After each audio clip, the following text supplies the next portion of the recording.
안녕하세요. 키보드 리뷰 유튜버 승업입니다. 이번 영상에서는 누피에서 제작한 누피 에어 60H 제품을 리뷰해 보도록 하겠습니다. 이 키보드가 기존에 출시하지 않은 새로운 스타일입니다. 그러니까 로우 프로파일 자석축이에요. 여기 오른쪽에 보이는 일반 자석축이 아니라 스위치가 이렇게 납작한 로우 프로파일 자석축입니다. 누피에서는 로우 프로파일 알루미늄 키보드도 나왔었는데 이번에는 자석축도 출시를 했네요. 좀 신기합니다. 그리고 기대되고요. 패키지를 열어서 내부 구성품을 살펴보도록 하겠습니다. 먼저 에어 60H 글로벌 설명서가 있습니다. 빠르게 주요 기능을 체크할 수 있는 퀵 가이드입니다. 그리고 누피 키보드 설명서의 특징이죠. 여전히 역해 일러스트가 들어 있었습니다.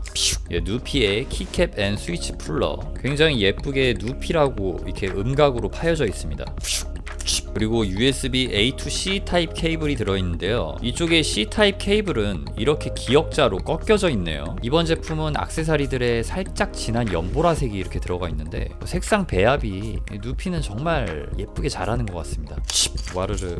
이렇게 여러가지 키캡이 들어있었습니다. 키캡은 이중사출로 제작된 제품이고요. 이 키캡의 두께는 1.62mm로 적당히 두꺼운 편입니다. 보통 누피 키보드는 맥 전용 키캡이 기본으로 이렇게 체결이 되어 있는데, 지금 소개해드리는 누피 에어 H 제품 같은 경우는 게이밍용 키보드이기 때문에 윈도우 키가 기본적으로 탑재되어 있는 것 같습니다. 자, 그러면은 드디어 키보드입니다. 플라스틱 커버 판때기를 제거해주고요. 비닐을 조심스럽게 벗겨내줍니다. 오와. 자, 여러분, 누피 에어 H2입니다. 또 게이밍이라고 WASD에 이렇게 방향이 표시가 되어 있고요. 이쪽 오른쪽에는 투명 포인트 키캡들이 이렇게 배치가 되어 있었습니다. 굉장히 까리하죠. 멋집니다. 아까 전에 보여드렸던 이 내부 구성품 키캡들을 사용해서 이런 식으로 포인트를 가려줘서 튀지 않는 모양으로 만들어줄 수도 있습니다. 다시 치워줄게요. 자, 키보드 옆 사이드를 한번 봐볼까요? 키캡의 높이는 로우 프로파일입니다. 그래서 이렇게 키캡이 굉장히 낮고요. 이 은색으로 된 상판은 알루미늄이고 하판은 플라스틱입니다. 그리고 이쪽 양 사이드에는 LED가 있고요. 자, ESC 쪽에도 LED 디퓨저가 있고요. 그리고 케이블을 꼽는 부분은 이쪽에 있습니다. 아까 전에 케이블이 이렇게 기역자로 꺾여져 있었잖아요. 결합을 이런 식으로 하라고 만들어졌습니다. 자, 그리고 키보드 ESC 쪽, 이쪽에 M1, M2, M3 왔다리 갔다리 할 수 있는 토글 스위치가 있는데요. 이 웹페이지를 살펴봤을 때는 프로필을 변경해 주는 것 같습니다. 이거는 사용을 해봐야 정확하게 알 수 있을 것 같고요. 이제는 키보드 하판을 살펴보도록 하겠습니다. 에어 60HE 테이프를 제거해 주고요. 반짝반짝거리는 게 굉장히 예쁘죠. 키보드 다리는 이런 식으로 세워줄 수 있고요. 다시 접어주고, 키보드의 하판 내 귀퉁이에는 이렇게 가느다란 고무 범폰이 부착되어 있습니다. 키보드의 무게는 0.54kg 정도가 나가고요. 이 제품은 키캡을 뽑아서 스위치도 제거해 줄 수가 있습니다. 자, 내부는 이런 식이고 알루미늄 보강판이 채택되어 있네요. LED는 아래쪽을 향하고 있습니다. 이 스위치는 로우 프로파일 자석축 스위치인데요. 전체 재질이 폼 재질인 제이드 프로 스위치입니다. 지금 스위치에 적혀 있는 것처럼 제조사는 게이트론이고요. 누피 에어 60H 제품의 스위치는 이렇게 두 종류를 채택하고 있습니다. 색상이 살짝 다른 걸로 구별을 할 수 있는데, 지금 이 표만 봤을 때는 키압이 살짝 다른 정도라고 보시면 될 것 같습니다. 이 제품은 래피드 트리거 기능이 있는 로우 프로파일 자석축 키보드인데요. 게이밍용에 걸맞게 투루 8K 폴링 레이트를 지원합니다. 보통 키보드들이 8K를 지원한다고는 하지만 진짜로 8K까지 성능이 올라가지 않는 경우가 많은데, 투루라고 적혀 있는 거 보면은 확실히 자신이 있는 것 같습니다. 그럼 먼저 누피 에어 60HE 제품의 아날로그적인 키감을 먼저 체크해 보도록 하겠습니다. 먼저 스테빌라이저 키를 체크해 볼게요.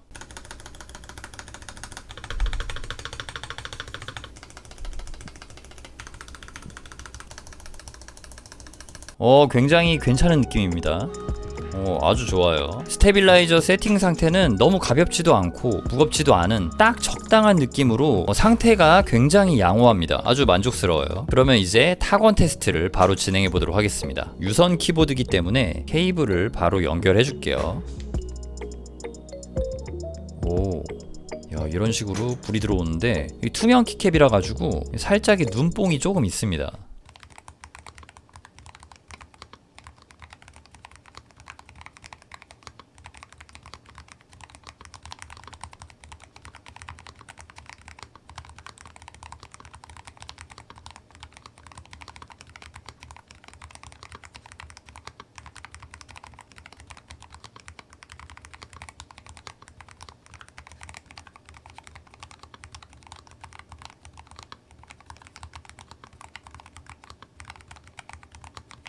와, 지금 이 키보드가 로우 프로파일 자석축이잖아요. 근데 타건감이 되게 괜찮아요. 일반 자석축 있잖아요. 로우 프로파일이 아니라 일반 자석축들보다 타건감이 더 좋은데요. 제가 문장을 입력을 했을 때는 좀 키압이 약간 강하다는 느낌이 들었어요. 제가 쓴 게 요거거든요. 마그네틱 제이드 프로 스위치인데 문자열을 타건하기에는 저는 요 좀 낮은 거로 바꾸는 게 확실히 좋겠다라는 생각이 들었어요. 그 정도로 이렇게 쓰면서 좀 키압이 강하다 그런 느낌을 받았고요. 뭐랄까, 근데 완성도가 진짜 좀 있는 느낌이에요. 전체적으로 이렇게 막 키 느낌의 밸런싱이 굉장히 잘 잡혀 있고요. 보통 자석축 키보드들 타건을 해보면은 약간 날리는 소리가 난단 말이에요. 근데 이거는 전혀 그런 게 없어요. 키감이 굉장히 진중하면서 좀 진지한 키감, 말이 좀 이상한데, 타건할 때의 느낌이 굉장히 두걱두걱거리면서 이게 소리가 크지가 않습니다. 그래가지고 지금 사실은 뭐 사무실 이런 데서 쓸 배열은 아니긴 한데 그 정도로 이렇게 저소음축까지는 아니지만 거기에 버금갈 정도로, 이게 만약에 풀배열이었으면은 사무실에서 써도 아무 문제가 없다, 그냥 따닥따닥 붙어 있는 사무실에서 써도 아무 문제가 없다라고 제가 말씀드릴 수 있을 것 같아요. 제가 항상 말씀드리는 거지만 누피가 제품 자체의 완성도가 굉장히 높은데 지금 이 제품은 약간 한 단계 더 올라간 그런 느낌입니다. 전체적으로 굉장히 만족스러워요. 자, 이 제품은 자석축 키보드란 말이죠.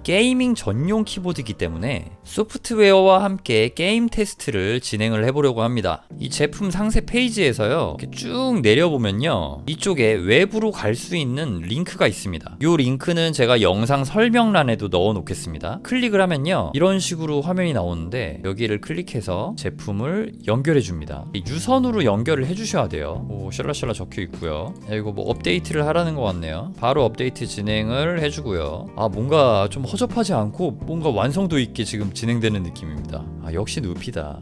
업데이트가 완료됐으면은 케이블을 뺐다가 끼면은 다시 이렇게 연결이 됩니다. M1, M2, M3 아까 전에 체크했던 이 부분이 사용자 지정 프로필이 아니라 이런 식으로 게이밍, 윈도우, 맥 이런 식으로 체크가 되는 거였네요. 아닌가? 이름 바꿀 수 있구나. 프로필이라고 보면 되겠어요. 자, 저는 게이밍으로 클릭을 하겠습니다. 자, 여기는 키 세팅을 해주는 공간이고요. 굉장히 직관적이에요. 여기 세 번째는 라이트 이펙트. 요거 라이트 이펙트는 약간 특이해요. 이렇게 색상을 고른 다음에요, 그 다음에 이렇게 키들을 눌러주면은 그 키에 반응을 합니다. 이런 식으로 세팅을 해줄 수가 있네요. 그러니까 초록색 누르고 이렇게 눌러 놓은 키들이 이렇게 클릭을 해주면은 색깔을 바꿔주면은 색상이 바뀝니다. 약간 어떻게 보면 직관적이고 어떻게 보면 좀 약간 생소한 느낌인데요. 그래서 이렇게 LED 하나하나를 좀 다르게 세팅을 해줄 수도 있고요. 약간 생소한 방식이에요. 자, 그리고 여기 모드 세팅을 들어가면요, 이렇게 한글로 바꿔주면은 윈도우 키 잠금이 기본적으로 걸려있네요. 게이밍이라서 이걸 뭐 풀어주거나 잠가줄 수 있고요. 이것도 마찬가지고요. Alt F4, Alt 탭 잠금 이런 기능이 있고요. 자, 여기 맨 아래쪽에 폴링 레이트를 변경해 줄 수 있는 곳이 있습니다. 이게 8K 폴링 속도는 기본적으로 이렇게 되어 있습니다. 네, 그러면 자석축 키보드에서 가장 중요한 부분인 트리거 세팅을 체크해 보겠습니다. 먼저 여기 있는 액추에이션 포인트 보이시죠? 액추에이션 포인트란 키를 눌렀을 때 입력이 인식되는 특정한 지점을 말합니다. 그래서 포인트를 이쪽 왼쪽으로 두면은 스피드 축처럼 빠른 반응 속도를 위한 세팅이 되지만, 이렇게 키캡 위에 손만 살짝 올려도 입력이 될 수 있어서 이 부분은 사용자가 선호하는 적정 높이를 직접 찾아줘야 됩니다. 그리고 포인트를 이렇게 아래로 두면은 키를 완전하게 꾹 눌러줘야 입력이 됩니다. 그러니까 키 입력이 잘못되는 경우를 방지하고 싶다면은 이 포인트를 오른쪽으로 이동시켜주면 됩니다. 자, 다시 기본적인 세팅으로 돌아가고요. 그리고 이쪽에 있는 래피드 트리거 기능은 키를 누르거나 떼는 깊이에 따라 키 입력이 인식되게 하는 기능입니다. 지금 여기 설정해 놓은 액추에이션 포인트를 지나야 래피드 트리거 기능이 작동을 하고요. 이 스위치를 설정한 프레스 거리만큼 눌러서 이동하면 입력이 되고, 설정한 릴리즈 거리만큼 떼면서 이동을 하면 입력 해제가 되는 방식입니다. 지금 여기 프레스를 0.5, 릴리즈를 0.5, 그리고 액추에이션을 1mm에 둘게요. 우리가 키 입력을 누르면은 이렇게 누르게 되잖아요. 그때 이렇게 쭉 누르면서 설정한 액추에이션 포인트를 지나서 설정해 놓은 프레스 깊이, 그러니까 0.5mm가 이렇게 지나게 되면은 입력이 인식이 되는 거고요. 그리고 이만큼 눌렀다가 여기서 살짝 살짝 떼더라도 여기까지 올라가지 않아도 여기서 0.5 정도만 이렇게 살짝만 떼어줘도 입력 해제가 되는 것입니다. 그러니까 이렇게 빠른 입력을 할 때 이렇게 짤짤이를 한다고 하면은 더 적은 손가락 움직임으로 입력 처리가 가능하고요. 손가락을 조금만 들어도 입력이 해제가 되기 때문에 릴리즈 포인트를 이렇게 또 낮춰주면은 손가락을 조금만 들어도 입력이 해제가 되기 때문에 반응이 중요한 상황에서 더 빠르게 반응을 할 수가 있는 겁니다. 이 기능은 FPS 게임인 발로란트를 할 때 큰 효과를 볼 수 있는 기능입니다. 발로란트는 캐릭터가 완전히 멈춰진 상태, 그러니까 브레이킹이 걸린 상태에서 사격을 해야 탄이 퍼지지 않는데요. 래피드 트리거 기능을 사용해 키를 떼는 릴리즈 인식 지점을 짧게 조정해서 손가락을 약간만 들어도 입력이 해제되게 만들면은 물리적인 이동 거리가 짧아지기 때문에 빠른 브레이킹이 걸려 탄 퍼짐 없는 사격을 할 수 있게 되는 겁니다. 누피 에어 60H 제품은 데드존을 설정해 줄 수가 있습니다. 데드존은 말 그대로 죽은 구역이고 입력이 무시가 되는 구간입니다. 데드존을 설정해 주면 실수로 입력이 되거나 입력이 끊어지는 것을 방지해 줄 수 있습니다. 먼저 여기 이니셜 데드존, 초기 데드존이고요. 키를 누를 때 입력이 무시되는 구간입니다. 액추에이션 포인트랑 좀 크게 다르지 않다고 볼 수도 있어요. 이걸 이동시키면은 여기가 이렇게 변경되는 게 바로 보이죠. 그리고 바텀 데드존, 키가 완전히 눌러진 상태에서 키를 뗄 때 입력 해제가 무시되는 구간입니다. 이거는 입력 해제 지점의 시작인 릴리즈 액추에이션 포인트라고 볼 수도 있어요. 어느 정도 데드존을 만들어줘야 완전히 키를 누른 상태에서 이렇게 짤짤이 기술을 쓸 때 의도치 않게 입력이 풀리는 걸 방지해 줄 수 있습니다. 키를 눌렀다고 생각했는데 데드존이 없거나 데드존 구간이 너무 짧다면은 미세한 움직임으로 인해 의도치 않게 입력이 풀릴 수 있습니다. 이럴 때 데드존 범위를 늘려줘서 문제를 해결해 주시면 됩니다. 어떻게 보면 데드존은 그냥 일반 세팅으로 아예 토글을 켜지 않는 것도 괜찮습니다. 그리고 이 액추에이션 포인트는 데드존보다 길이가 짧아질 수가 없습니다. 이렇게 함께 늘어나요. 자, 그리고 누피 에어 60 웹 소프트웨어는요, 이렇게 키 입력 지점을 스위치마다 다르게 세팅을 해줄 수도 있습니다. 자, 그리고 여기 있는 액추에이션 포인트 스텝 그리고 래피드 트리거 스텝이 있는데, 이 설정은 말 그대로 액추에이션 포인트 스텝을 더 잘게 쪼개거나 래피드 트리거 스텝을 더 잘게 쪼개고 싶을 때 사용해 주시면 됩니다. 그리고 여기 있는 세퍼레이트 프레스, 릴리즈 센시티비티 옵션은요, 이렇게 비활성화하면은 프레스랑 릴리즈 감도를 같게 설정해 줄 수가 있고요, 활성화를 하면은 따로 다르게 설정을 해줄 수가 있는 기능입니다. 그리고 여기 아래 컨티뉴어스 래피드 트리거, 요거는 연속 빠른 트리거라는 기능인데요, 이 기능을 활성화하면 래피드 트리거는 키를 완전히 놓아야 작동하지 않고요, 비활성화하면 래피드 트리거는 작동 지점, 그러니까 액추에이션 포인트에서 종료가 되는 겁니다. 다시 말해서 이 기능을 오프하면은 액추에이션 포인트를 지났을 때 래피드 트리거 기능이 활성화가 되고, 뗄 때 액추에이션 포인트까지 떨어지면 그 이후로는 래피드 트리거 기능이 활성화되지 않고요, 기능을 온 시키면은 처음 초기 입력은 액추에이션 포인트를 지나야 하지만 그 이후에는 액추에이션 포인트와 무관하게 래피드 트리거 세팅 지점에서 입력이 됩니다. 다시 말해서 기능을 오프 시키면은 이 액추에이션 포인트 지점을 지나고 이렇게 떨어질 때만 래피드 트리거가 작동을 하고요, 컨티뉴어스 래피드 트리거 기능을 온 해 놓으면은 이 상태 있잖아요, 여기서 먼저 래피드 트리거가 얘를 지나면서 작동이 되고 이 상태에서 키를 떼지 않고 이렇게 왔다리 갔다리 해줄 수가 있잖아요. 짤짤이를 해줄 수가 있잖아요. 이때 요 지점 바로 위에서 이렇게 짤짤이가 돼도 래피드 트리거가 작동을 한다는 이야기입니다. 자, 다음은 키 바인딩 설명해 드릴게요. 이 메뉴에서 키 위에다가 마우스를 놓고 우클릭을 하면은 여러 가지 기능들을 세팅을 해줄 수가 있습니다. 먼저 다이나믹 키 스트로크는 키 하나에 4개의 키를 입력을 해줄 수 있는 기능이에요. 이렇게 포인트를 체크를 해주셔야 되고요, 키가 눌릴 때, 깊이 눌릴 때, 깊이 눌린 게 떼질 때, 가장 마지막 떨어질 때, 여기에 세팅한 값들이 눌러지는 겁니다. 그럼 방금 Q에다가 세팅을 했거든요. 그러면은 Q를 이렇게 누르면은 1, 2, 3, 4가 나오죠. 다시 지우고 살짝만 눌러보면요, 깊게 안 누르면은 이렇게 1, 4만 나오게 됩니다. 이 기능은 응용을 해볼 수가 있는데요, 지금 하는 게임은 오버워치라는 게임인데, 이 게임에서 지금 제가 선택한 요 윈스턴이라는 영웅은 근접 공격을 하면서 궁을 켜면은 이 근접 공격 모션이 바로 캔슬이 되면서 궁이 켜져요. 그래서 제가 지금 요 Q키에다가 근접 공격을 하는 F키와 궁이 켜지는 Q키를 이렇게 매핑을 해놨어요. 다이나믹 키스트로크로 매핑을 해놨거든요. 그러면 이렇게 Q키를 바로 누르게 되면은 근접 공격이 나가면서 그 모션이 바로 캔슬되면서 궁극기가 켜지거든요. 바로 그걸 보여드리도록 하겠습니다. 하나, 둘, 셋. 예, 지금 궁극기가 켜지면서 데미지가 바로 들어갔죠. 이런 식으로 응용을 해줄 수가 있습니다. 자, 다음은 모드 탭 기능입니다. 요거는 캡스락에서 진행을 해볼게요. 요거는 탭을 했을 때는 캡스락이 되고, 홀드를 했을 때는 컨트롤이 작동되게 세팅을 해주겠습니다. 그러면 이 상황에서 짧게 누르면은 똑같이 캡스락이 작동이 되고요. 이런 식으로 대문자로 바뀌었죠. 얘를 긁어서 길게 누르고 C를 눌러서 다시 길게 누르고 V를 누르면은 이렇게 컨트롤로 작동을 하는 겁니다. 다시 길게 누르고 A를 써도 캡스락으로 작동이 되지 않아요. 예, 지금 이런 기능은 해피해킹 배열에 익숙하신 분들이 쓰시면은 괜찮은 기능입니다. 자, 다음은 토글 키입니다. 토글 키는 한 번 누르면은 연속 입력이 되고, 한 번 더 누르면은 연속 입력이 정지가 됩니다. 자, 이렇게 Q 키를 한 번 누르면 이렇게 나오고, 다시 한 번 누르면은 멈추게 되는 겁니다. 켰다 멈췄다 켰다 멈췄다.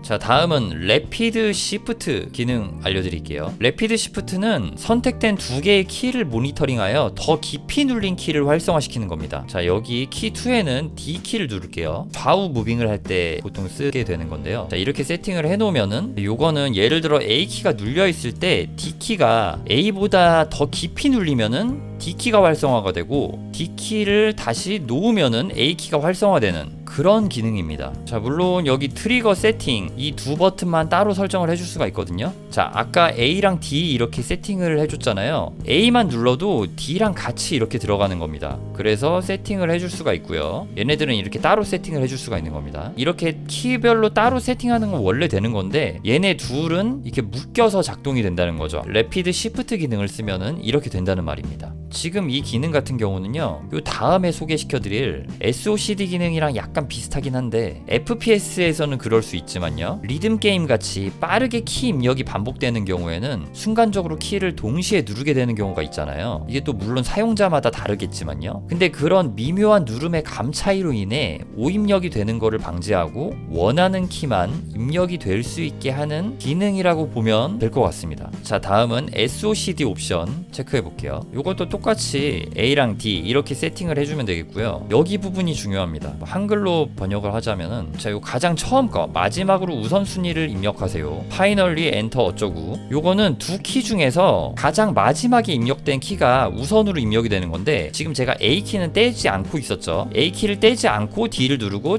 D만 떼고 이렇게 하면은 우선순위가 가장 마지막에 눌러진 D가 활성화되고, D를 뗐으니까 눌러져 있던 A가 활성화되고, 그런 식으로 진행이 되는 거고요. 요거 No Priority, 요거는 이걸 동시에 누르면은 멈춰버립니다. 그냥 스탑이 돼버리는 거예요. 이게 FPS에서는 사실 이렇게 양키를 같이 누르면은 멈추는데, 메모장에서는 사실 그렇지는 않잖아요. 예, 근데 그거를 또 강제해주는 기능이고요. 그리고 요거는 아까 A랑 D를 세팅해냈잖아요. 절대 우선순위를 결정하는 겁니다. 동시에 누르면 무조건 A가 작동을 하게 되는 거고요, 동시에 누르면 무조건 D가 작동하게 되는 그런 세팅입니다. 자, 여기서는 A랑 D를 누를 건데요, A는 떼지 않고 D만 눌렀다 뗐다 하고 있을게요. A를 누르고 D만 눌렀다 뗐다. 예, 이거는 기존 기능이랑 크게 다르지 않은데, 지우고 D만 누르고 있고 A를 눌렀다 뗐다 해볼게요. 그러면은 A가 입력이 되지가 않습니다. D가 우선순위이기 때문에. 예, 이런 고급 기능이라고 보시면 되고요. 자, 그리고 다음은 하이퍼 탭 기능입니다. 예, 하이퍼 탭 기능은 이렇게 두 개의 키를 지정을 해주면은 A를 누르고 떼면 D가 입력되고, D를 누르고 떼면 A가 입력됩니다. 자, A만 눌렀다 떼볼게요. 톡 하면 AD가 입력이 되고요, D만 입력하면은 톡 이렇게 누르고 있다 떼면은 이렇게 마지막에 A가 입력이 되는 겁니다. 그러니까 이 기능은 이렇게 꾹 누르고 이동하다가 브레이킹을 걸어줘야 되는 경우에 되게 유용하게 쓸 수가 있겠죠. 쇼커 브레이킹을 해줄 수가 있는 겁니다. 이동하는 방향으로 쭉 미끄러지는 그런 게임류에서 확실하게 브레이킹을 걸 수 있는 방법입니다. 어떻게 보면 살짝 좀 치트예요, 이거는. 지금 여기 있는 두 옵션은 하나의 방향으로만 브레이킹을 걸 수 있는 옵션이라고 보면 되겠죠. A를 눌렀다 떼도 D, D를 눌렀다 떼도 D, 이런 식으로요. 자, 그리고 굉장히 중요한 건데요. 지금 이 키보드가 이렇게 작잖아요. 방향키도 없고요. 이런 경우에는 이쪽에 있는 펑션 키를 이용해 가지고 키 매핑을 통해서 다른 키를 써줘야 되는데요. 예, 지금 레이어 0번에서 레이어 1번으로 이렇게 옮겨주면은 펑션 키 조합으로 이렇게 방향키를 써줄 수 있고, 프린트 스크린샷, 그리고 F12키, 딜리트 키를 써줄 수가 있는 겁니다. 페이지 업 다운 홈핸드도 있네요. 네, 그러니까 여기 있는 펑션 키를 이렇게 누르고요. 좌, 우, 위, 아래 이렇게 써줄 수가 있고, 펑션 키 누르고 백스페이스를 누르면 딜리트 키가 되고요. 펑션 키 누르고 탭 키를 누르면은 프린트 스크린샷이 되는 겁니다. 제가 로우 프로파일 게이밍 키보드는 처음 써보는 건데 이게 생각보다 되게 괜찮더라고요. 오버워치를 한 3시간 이상 했는데 게임할 때 굉장히 편하고 전반적으로 엄청 만족스러웠습니다. 자, 이렇게 누피 에어 60 HE 제품에 대해서 소개를 해드렸습니다. 제 영상이 여러분들에게 조금이라도 도움이 되었으면 좋겠습니다. 영상을 시청해주셔서 감사합니다. 저는 키보드 리뷰 유튜버 승업이었습니다.